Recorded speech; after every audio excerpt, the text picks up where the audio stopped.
Bismillahirrahmanirrahim. Assalamualaikum warahmatullahi wabarakatuh. Selamat pagi anak-anak semuanya, kelas 3 dan 3B. Mudah-mudahan kalian semua sehat dan sukses selalu.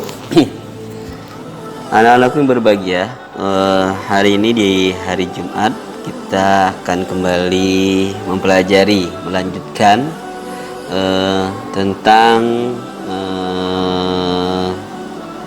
peristiwa kerasulan Nabi Muhammad SAW. Ya, kita akan melanjutkan peristiwa kerasulan Nabi Muhammad SAW, yang mana pada pekan yang lalu kita sudah belajar bahwa beliau seling berujlah menyendiri di Gua Hiro. Kita akan lanjutkan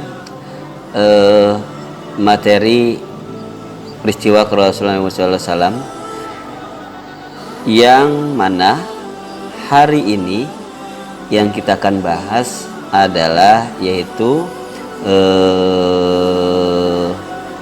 menerima wahyu pertama. Baik, kita lanjutkan materi berikut ini. Ketika Nabi Muhammad SAW genap berusia 40 tahun, tampaklah tanda-tanda kerasulan pada dirinya, yaitu berupa mimpi yang benar dan sering datang setiap fajar yang terang di pagi hari. Mimpi tersebut ia alami selama 6 bulan. Sampai pada semalam beliau mengalami peristiwa yang luar biasa, tepatnya pada tanggal 17 Ramadan atau 6 Agustus 611 Masehi, Muhammad dia terang menerang di Gua Hiro. Dikisahkan bahwa malaikat Jibril muncul dengan cahaya membutakan di hadapan Nabi SAW. Kemanapun beliau memandang, Jibril adalah malaikat yang bertugas sampaikan wahyu dari Allah Subhanahu wa Ta'ala. Saat itu Jibril muncul dalam wujud manusia.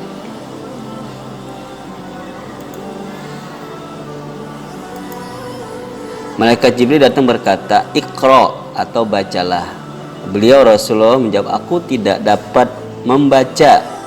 Kemudian malaikat Jibril merangkul Nabi Muhammad SAW sedemikian kuat dan kemudian melepaskannya dan berkata lagi, "Iqra." Beliau telah menjawab bahwa beliau tidak bisa membaca. Demikianlah sampai 3 kali sampai dengan rangkulan yang kuat sehingga Nabi SAW sulit bernapas dan malaikat Jibril memerintahkannya, "Bacalah." Muhammad menjawab, "Aku tidak bisa membaca." Dan sewaktu menerima wahyu yang sama, malaikat Jibril membimbing Nabi SAW, yaitu membaca surah Al-Alaq ayat 1 sampai 5. Ini adalah wahyu yang pertama, yaitu surah Al-Alaq 1 sampai 5, yang artinya ayat 1 artinya bacalah dengan menyebut nama Tuhanmu yang telah menciptakan. Yang kedua, Dia telah menciptakan manusia dari segumpal darah. Yang artinya ayat ketiga, bacalah dan Tuhanmu Tuhanmulah yang maha mulia. Yang keempat, yang mengajar atau manusia dengan pena. Yang kelima artinya Dia mengajarkan manusia apa yang tidak diketahuinya.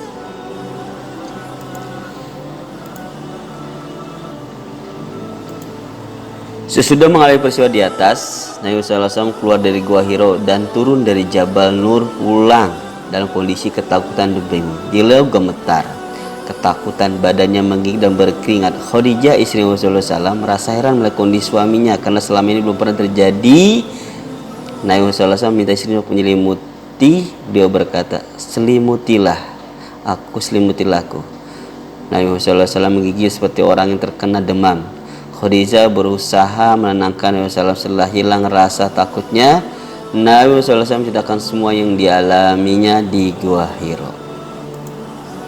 Usaha istri untuk menenangkan hati sang suami Nabi Muhammad SAW, Khadijah mengajak beliau untuk bertemu dengan pamannya yang bernama Waraqah bin Naufal. Waraqah bin Naufal adalah orang Nasrani yang memiliki pengetahuan luas tentang isi kitab Taurat dan kitab Injil.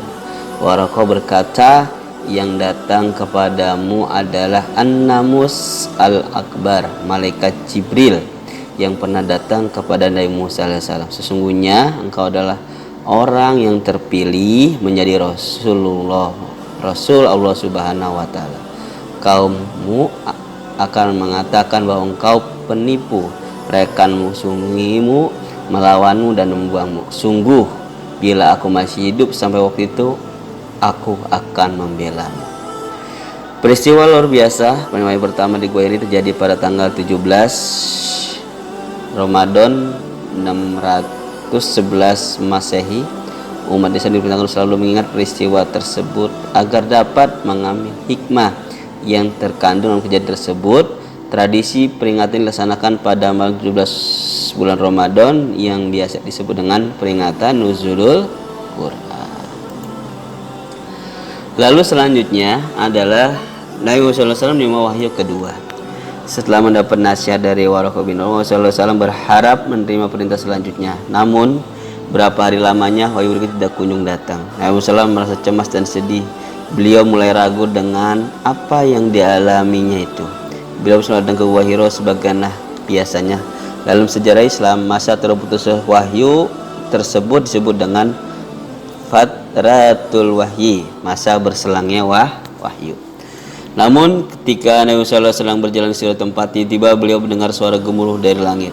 Suara itu makin dekat dan dengar suara memanggil, "Ya Muhammad, engkau adalah utusan Allah."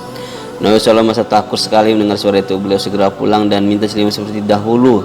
Ketika berselimut, suara tadi dengar lagi dengan jelas membacakan wahyu, "Hai orang yang berselimut, bangunlah, lalu berilah peringatan dan agungkanlah Tuhan, dan bersihkanlah pakaianmu, dan perbuatan dosa tinggalkanlah, dan janganlah engkau Muhammad memberi dengan maksud peroleh balasan terlebih banyak, dan untuk memenuhi perintahmu bersabarlah." Wahyu tersebut adalah surah Al-Mudassir ayat 1 sampai 7. Ayat inilah yang mula-mula merintahkan Nabi SAW menyeru manusia kepada agama Allah. Dengan demikian mulailah masa permulaan dakwah agama Islam pada saat itu. Inilah perjalanan singkat sejarah peristiwa Rasulullah SAW.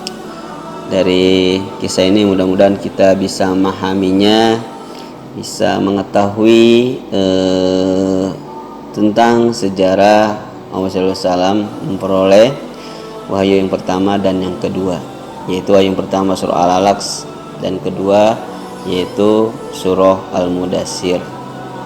Baik anak-anakku, demikian yang Bapak sampaikan materi hari ini, mudah-mudahan bisa dipahami. Selamat mengerjakan tugas, mudah-mudahan semuanya sukses selalu dan sehat selalu bersama keluarga di rumah masing-masing. Terima kasih. Wassalamualaikum warahmatullahi wabarakatuh.